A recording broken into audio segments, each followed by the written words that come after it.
Are you looking for tips on submitting your application for Social Security disability benefits?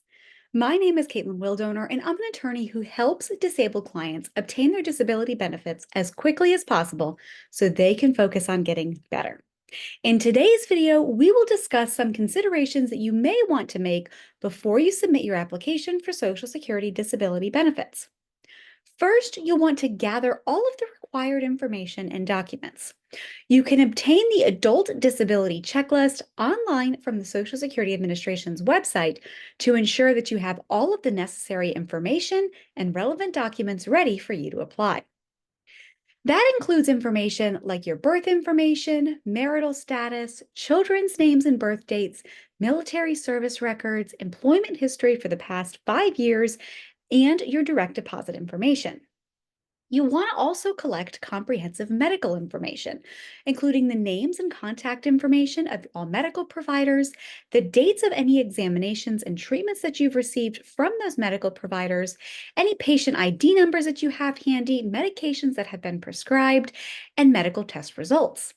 This also includes any hospitalizations, ER visits, surgical procedures, and imaging reports. Once you have all of the requested information, you can then complete and submit your application to the Social Security Administration. You can do that by applying online, by phone, or in person with your local Social Security office. If you're applying online, the easiest way to do that is to create or log into your My Social Security account and complete the disability benefit application.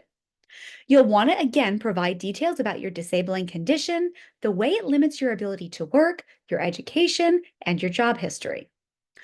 Follow up on your claim and be responsive. After submitting your application, the Social Security Administration will review the application to verify that you meet basic requirements and that you have enough work credits. They may also request additional information or medical examinations.